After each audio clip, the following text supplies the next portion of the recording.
اللہ ہدایت اس کو دیتے ہیں جو اللہ کی طرف رجوع کرتا ہے. یہدی الیہ من ینیب، جو اللہ کی طرف رجوع کرے کہ اللہ پاک ہمیں آپ کی ضرورت ہے، اللہ پاک تو مجھے باتوفیق بنا دے، یہ جو چیزیں کہی گئی ہے اس کے لیے تو مجھے باتوفیق بنا دے. اگر آپ نے مجھے توفیق نہیں دی تو میں رہ جاؤں گا. تجھے تو بہت سارے مل جائیں گے، اللہ کو تو بہت سارے مل جائیں گے. جب سے اللہ نے دنیا بنائی، اللہ کے کام کرنے والے پوری دنیا میں آتے ہی رہے، بولو نہیں آتے رہے. اللہ کو تو بہت سارے مل جائیں گے، مجھے اللہ مل جائے اور اللہ کی نسبت مل جائے تو یہ میری سعادت کی چیز ہے. بادشاہ کے وہاں نوکری کا اعلان ہوا تو کوئی آدمی کہے کہ میں بادشاہ کے وہاں نوکری پر نہیں جاتا ہوں، تو کیا کہے گا دوسرا آدمی؟ بھائی بادشاہ کے وہاں تیری نوکری لگ جائے یہ تیری سعادت کی چیز ہے، بادشاہ کو تو دوسرا نوکر بھی مل جائے گا.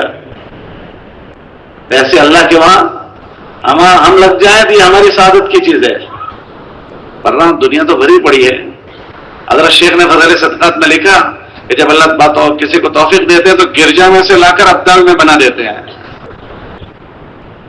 تو ہمیں اپنی اللہ کی اپنی طلب بتانی ہے ان جوڑوں میں شرکت کر کے. کیا بتانی ہے اللہ کو؟ اپنی طلب کہ اللہ پاک ہم طلب چاہے ہیں، اللہ ہم چاہتے ہیں یہ چیز، اللہ تو ہمیں چلا دے. اور اللہ کی شان بے نیازی، اللہ کی ایک نام ہے الصمد، اس کا مطلب ہے اللہ کی شان بے نیازی. اللہ کو کسی کی کوئی پرواہ نہیں ہے. جس کے اندر استغنا ہوتا ہے ایسے نکال کر پھینک دیتے ہیں جیسے دودھ میں سے مکھی کو نکال کر پھینک دیتے ہیں. حضور علیہ السلام کے گھر میں ابو لہب تھا، چچا ہے، سگا چچا ہے. کون سا چچا؟ سگا چچا. حضور کی 2 بیٹیاں اس کے 2 بیٹوں کے ساتھ ہیں اور مکے کا متولی ہے. وہ کون ہے؟ مکے کا متولی. لہب کہتے ہیں انگارے کو، سلگتا ہوا انگارا، وہ مکے کا متولی ہے. لیکن اس نے استغنا برتا تو اللہ نے ایسے نکال کر پھینک دیا جیسے دودھ میں سے مکھی کو نکال کر پھینکتے ہیں. اور بلال حبشہ کے ہیں، کالے کلوٹے ہیں، چپٹی ناک والے ہیں، لیکن اللہ کو اپنی انابت بتائی، اللہ کو طلب بتائی تو اللہ نے ایسا چلا دیا کہ عمر فرماتے تھے ہمارے سردار بلال آ گئے، سردار آ گئے، بلال آ گئے، سیدنا بلال. یہ کالے کلوٹے کو اتنا بڑھا دیا اور یہ گورے چٹے کو پیچھے کر دیا.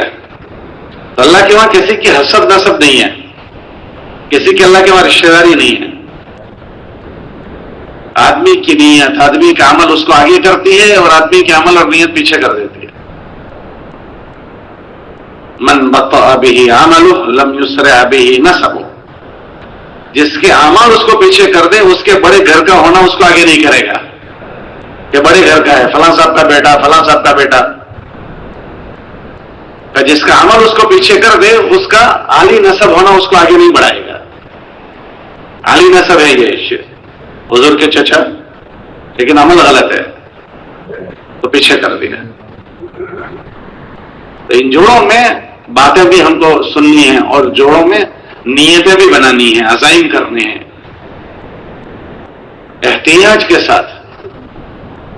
اللہ ہماری اندر کی دلوں کی نیتوں کو دیکھتے ہیں. قرآن میں اللہ فرماتا ہے کہ ہم تو تمہارے اندر بھیتر میں دیکھیں گے اندر کیا ہے. اگر اندر میں خیر ہے پھر ہم تمہیں خیر دے دیں گے. ان یعلم اللہ فی قلوبکم خیرا یؤتکم خیرا. ہم تو تمہارے اندر بھیتر میں دیکھیں گے کیا ہے. تو اندر سے اللہ کو اپنے عزائم دکھانے ہیں، اپنی سچائی دکھانی ہے. اللہ اندر بھیتر میں دیکھتے ہیں ہم سب کے. تو اللہ نے اپنا فضل فرمایا، مہربانی فرمائی کہ اللہ نے ہمیں لگایا ہے.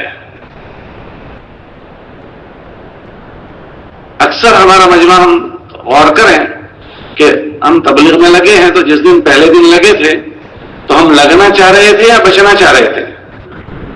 جب تبلیغ والے پہلے دن ہمارے پاس ملنے آئے، السلام علیکم اقبال بھائی، خیریت ہے؟ طبیعت ٹھیک ہے؟ جی خیریت ہے. تو پوری بات کی، پھر اس کے بعد کہا کہ بھائی ہم آپ کو 4 مہینے کے لیے لینے آئے ہیں. تو ہم نے کیا کہا تھا؟ اچھا 4 مہینے کے لیے لینے آئے، یہیں ٹھہرے رہو، میں 4 مہینے کا بیگ لے کر آتا ہوں، آپ کے ساتھ جاتا ہوں، ایسا کہا تھا یا عذر کر کے بچنا چاہ رہے تھے؟ ارے بھائی ذرا زور سے بولو. ہم تو بچنا چاہ رہے تھے مگر ہمارے اللہ نے ہم سب کو لگا دیا. ہم تو بچنا چاہ رہے تھے مگر اللہ نے, اور دوسری بڑی بات, لگا دیا اور اب تک لگائے رکھا ہے. نہیں لگائے رکھا. آپ اپنے علاقوں میں غور کریں کہ ہمارے اور آپ کے ساتھ بہت سارے لوگ تبلیغ میں لگے تھے, خالی ہم لگے ہوئے ہیں. آپ لوگ ناراض ہیں. ارے بھائی آپ لوگ ناراض ہیں تو آپ جواب کیوں نہیں دیتے ہیں؟ آپ کے علاقے میں آپ اکیلے تبلیغ میں لگے, آپ کے ساتھ اور بھی بہت سارے لگے تھے. اچھا جو لگے ہوئے تھے کیا وہ سارے لگے ہوئے ہیں؟ ارے بولو بھائی سارے لگے ہوئے ہیں؟ بہت سارے ایسے ملیں گے جنہوں نے سال لگایا, 1.5 سال لگایا, 7 مہینے لگائے, 4 مہینے لگائے, لیکن ابھی نہیں چل رہے ہیں. بولا ایسے لوگ نہیں ہیں علاقے میں؟ اور اللہ نے ہم کو ہماری ہزار کمزوریوں کے باوجود, ہم میں سے ہر آدمی اپنی کمزوریوں کو جانتا ہے کہ ہم کتنے کمزور ہیں. ہماری غلطیاں, ہماری ساری باتیں ہمیں خوب پتہ ہے ہم کیسے ہیں, لیکن اس کے باوجود بھی ہمارے اللہ نے ہم کو نبھایا اور ہمارے اللہ نے ہم کو لگائے رکھا. ورنہ میرے اندر تو اتنی غلطیاں اور کوتاہیاں ہیں کہ وہ جو آدمی دور ہوئے ہیں ان سے پہلے میں دور ہو جانے چاہیے تھا, مگر میرے اللہ نے 27 کا معاملہ فرمایا. کون سا معاملہ فرمایا؟ اور ہمیں کیا رکھا؟ ارے بولو بھائی کیا رکھا؟ لگائے رکھا. تو آپ کا کیا خیال کہ ہم خود لگے ہوئے ہیں؟ کس نے لگایا؟ اللہ قرآن میں فرماتے ہیں توفیق اللہ دیتے ہیں. وما توفیقی, ارے بولو بھائی, الا باللہ. امی جان عائشہ رضی اللہ تعالیٰ عنہ فرماتی ہے بغیر اللہ کے ارادے کے کوئی آدمی, امی جان فرماتی ہے بغیر اللہ کے ارادے کے پتہ نہیں ہلتا. اور اللہ قرآن میں فرماتے ہیں کہ اللہ کے ارادے کے بغیر کوئی آدمی ارادہ نہیں کر سکتا. وما تشاءون الا ان یشاء اللہ. کئی لوگوں تم بغیر اللہ کے ارادے کی ارادہ نہیں کر سکتے, تو بغیر اللہ کے ارادے کے ہم جان سکتے ہیں. تو یہ پورے مجمع کے ساتھ اللہ کی توفیق شامل حال ہے. کیا ہے بولو بھائی؟ شامل ہے. جب توفیق سلب ہو جاتی ہے تو پھر یہ سب نظام ٹوٹ جاتا ہے. پھر اللہ پاک اس بندے کو پیچھے کر دیتے ہیں. اللہ کے ناموں میں ایک نام ہے المقدم, آگے بڑھانے والا. کیا نام ہے بولو بھائی؟ مجھے بھی نہیں سونا اور آپ کو بھی نہیں سونا. المقدم, اس کا کیا ترجمہ ہوگا؟ آگے بڑھ. تو جتنے لوگ آگے بڑھے اور بیٹھ نہیں گئے ان کو کس نے آگے بڑھایا؟ اور ایک اللہ کا نام ہے المؤخر, پیچھے کرنے والا. تو جتنے پیچھے ہوئے ہیں آپ کا یہ خیال ہے کہ وہ پیچھے ہو گئے؟ اللہ کا ایک نام ہے المؤخر, پیچھے کرنے والا. تو جو پیچھے ہوئے ہیں وہ پیچھے نہیں ہوئے ہیں, ان کو کس نے پیچھے کیا؟ ہم اللہ سے پناہ مانگے. لیکن دیکھنے کی بات یہ ہے کہ آدمی آگے کیسے بڑھتا ہے, اور دیکھنے کی بات ہے کہ اللہ پیچھے کیسے کرتے ہیں. تو یوں کہتے ہیں کہ جب آدمی نعمت کی قدر کرتا ہے تو اللہ پاک اس کو آگے بڑھا دیتے ہیں, اور جب نعمت کی ناقدری ہوتی ہے تو اللہ پاک اس کو نعمت سلب کر لیتے ہیں. تو اللہ نے ہم سب پر یہ مہربانی کی کہ اللہ نے ہمیں لگایا اور لگائے رکھا. تو اب ہمیں کیا کرنا چاہیے؟ اس نعمت کی قدر کرنی چاہیے تاکہ ہم اس میں لگے رہیں اور موت تک چلتے رہیں. ہم موت تک اللہ سے ڈرتے رہیں. موت تک شیطان کسی حال میں ہم کو دھوکہ نہ دے دے. میں 25 سال سے ہوں, 50 سال سے ہوں.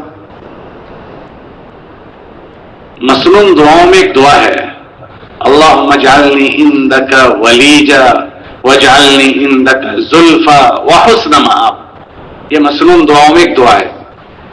اس کا ترجمہ کیا ہوتا ہے؟ کہ اللہ تو مجھے اپنے گھر کا آدمی بنا دے. کیسا بنا دے؟ نہایت مقرب لوگوں میں بنا دے, تیرے وہاں آسرا لینے والا بنا دے. ولیجا, یہ دعا ہے. اور پھر میرا خاتمہ اچھا کر دے. تو ہمارے مولانا اور دعا کر رہے تھے.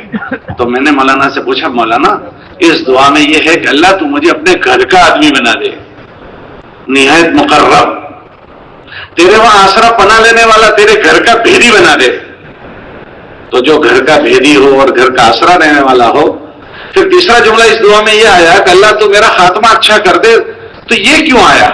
کیونکہ جو اللہ کا مقرب ہوگا اس کا خاتمہ کیسا ہوگا؟ ارے بولو بھائی, اچھا ہوگا. تو پھر اس دعا میں اللہ کے نبی فرماتے ہیں کہ نہ تم یہ بھی مانگو کہ اللہ ہمارا خاتمہ اچھا کر دے. تو ایسا کیوں کہا؟ یہ تو خود ہی ہو جائے گا. تو مولانا فرمانے لگے کہ نہ, اللہ کی صفت سمدیت, اللہ کی شان استغنا, اللہ کو کسی کی کوئی پرواہ نہیں ہے. قریب کر کے بھی آدمی کسی وجہ سے دور ہو جاتا ہے, اس سے ڈرتے رہنا چاہیے. پھر مولانا نے فوراً مجھے کہا کہ شیطان اللہ سے قریب نہیں تھا. ارے بولو بھائی, شیطان اللہ سے قریب نہیں تھا, پھر کیا ہوا؟ دور ہو گیا. پھر دوسری مثال دیا جاتا ہے کہ بلعم باورا, یہ مولوی صاحب لوگ جانتے ہوں گے, آپ کو نہیں سمجھ آئے گی. موسیٰ علیہ السلام کے زمانے میں ایک آدمی تھا, اس کا نام تھا بلعم باورا. وہ مستجاب الدعا تھا. کیسا آدمی تھا بولو؟ مستجاب الدعا تھا. لوگ اس کے پاس جا کر دعائیں کرواتے تھے. تو موسیٰ علیہ السلام جب نبی بن کر آئے تو بعض لوگ اس کے دشمن ہو گئے, موسیٰ علیہ السلام کے. جب دشمن ہو گئے تو انہوں نے یہ سوچا کہ یہ موسیٰ بیچ میں سے ہٹ جانا چاہیے. تو اس کے لیے کیا کریں؟ تو وہ جو مستجاب الدعا آدمی ہے اس کے پاس جائیں گے اور اس سے ان کے لیے بد دعا کروائیں گے. کس کے لیے بد دعا کروائیں گے؟ نبی ہے ان کے لیے. تو وہ گئے تو بلعم باورا سے کہا کہ موسیٰ سے ہم تنگ آ گئے ہیں تو اس کے خلاف بد دعا کر دے تاکہ بیچ میں سے ہٹ جائے. تو موسیٰ علیہ السلام کہنے لگے میں نبی کے لیے بد دعا کروں گا. بھگا دیا ان سب کو. پھر وہ لوگوں نے دیکھا کہ تھوڑا لالچی آدمی ہے. کیسا ہے بولو؟ لالچی. تو اس کے پاس پیسے لے کر گئے ہدیے میں کہ یہ دے لو اور آپ ایسا کر دو. تو اس نے پھر بھگا دیا. لیکن وہ جانتے تھے کہ یہ آدمی کیسا ہے. ارے بولو بھائی, تھوڑا لالچی ہے. تو بہت زیادہ پیسے لے کر گئے. تو پیسوں نے اس کو لبھا دیا. کیا کیا بولو؟ پیسوں نے اس کو لبھا دیا اور پیسے لے کر اس نے اپنے ہاتھ اٹھائے بد دعا کے لیے. کس کے خلاف بد دعا؟ بس ابھی تو ہاتھ نہیں اٹھائے تھے کہ زبان منہ میں سے باہر لٹک گئی, کتے کی طرح لٹک گئی, ناک تک لٹک کر آ گئی. کہاں مستجاب الدعا تھا اور ایک عمل نے اس کو یہاں پہنچا دیا اور وہ جہنم میں جائے گا. علماء نے لکھا کہ جو اصحاب کہف جنت میں جائیں گے تو ان کے ساتھ ایک ان کا کیا تھا؟ ارے بولو بھائی کیا تھا؟ اللہ اس کتے کو یہ بزرگ کی شکل دے دیں گے. کتا بزرگ کی شکل میں جنت میں جائے گا اور وہ بزرگ کتے کی شکل میں جہنم میں جائے گا. تو اللہ کی اس چیزوں سے ڈرنا چاہیے. کبھی بھی کسی کے ساتھ کچھ ہو سکتا ہے. اور چور ہمیشہ مالدار کے وہاں آتا ہے یا غریب کے وہاں آتا ہے؟ پیچھے والے جواب نہیں دے رہے ہیں, ناراض ہیں. ارے بھائی چور ہمیشہ مالدار کے وہاں آتا ہے غریب کے وہاں آتا ہے؟ مالدار کے وہاں. یہ پورا مجمع جو ہے وہ دین کا مالدار مجمع ہے. کون سا مجمع ہے؟ یہ پورا مجمع دین کا مالدار مجمع ہے. کیسے مالدار ہے؟ کہ ان کے پاس دو چیزیں ہیں. کتنی چیزیں؟ ایک اپنے خود کی دینداری ہے. یہ سارا مجمع سوچے کہ ہم تبلیغ میں نہیں لکھے تھے تو ہمارا حال کیسا تھا. تبلیغ نے ہمارا حال بدل دیا. بولو نہیں بدلا؟ یہ سوچنا چاہیے ہمیشہ کہ ہم کیسے تھے. اب عمر اپنے آپ کو کہتے تھے عمر تو ذلیل تھا, اللہ نے تجھے عزت دی, تو ایسا تھا. یہ جب چیزیں آدمی سوچتا ہے تو اس کے اندر گھمنڈ نہیں آتا. کیا نہیں آتا؟ گھمنڈ نہیں آتا, بڑائی نہیں آتی, کبر نہیں آتا, خود رائی نہیں آتی, خود بینی نہیں آتی, عجب نہیں آتا کہ تو ایسا تھا, تو ایسا تھا, تو ایسا تھا. اللہ نے عزت دی ہے تجھے. تو کون ہے؟ چپتی کا شوربہ. تو ہوتا کون ہے؟ اللہ نے حضرات صحابہ سے کہا کہ تم اپنے پچھلے زمانے کو یاد کرو, تم کیسے تھے. اذکروا نعمت اللہ علیکم, اپنے پچھلے زمانے کو یاد کرو. سالوں سے فرماتے تم کیسے تھے؟ اذ کنتم اعداء، تم تو دشمن تھے.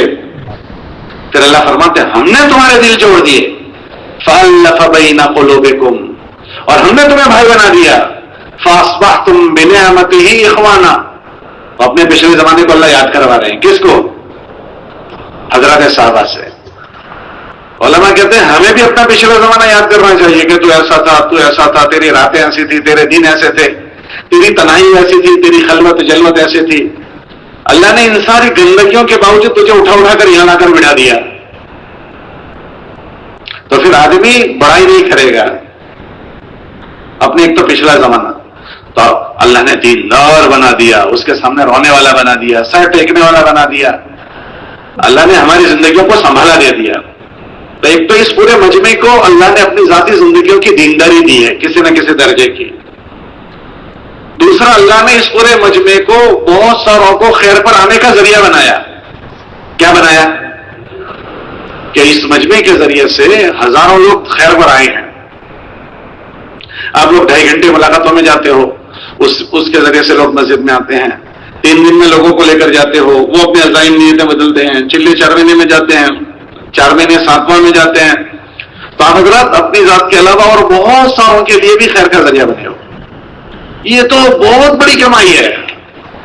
دوسروں کے لیے ذریعہ بننا یہ کیسی کمائی ہے؟ بہت بڑی کمائی ہے. اس کا تو کوئی جواب نہیں. اپنی ذات سے ہوتے ہوئے دوسروں کے لیے ذریعہ بننا، وہ اتنا بڑا ذریعہ ہے کہ اس کا تو کوئی بدل نہیں، جواب نہیں. کیسے؟ میں ایک بیان پڑھا تھا حضرت مایوس رحمۃ اللہ علیہ کا. اس میں حضرت نے فرمایا کہ آدمی اپنی ذات سے کتنا بھی بڑا بزرگ بن جائے، کتنا بھی بڑا بزرگ بن جائے، جس وقت اس کی موت ہوگی اس کے عمل کا دفتر، ارے بولو بھائی، اب وہ جو چیزیں لے کر گیا ہے، اگر اللہ کے وہاں اس کو یہ پوچھا جائے کہ ہاں بھائی تم بہت سارا کر کے آئے، یہ بتاؤ جو کر کے آئے ہو وہ کیسا کر کے آئے ہو، تو کیا ہم میں سے کوئی جواب دے سکتے؟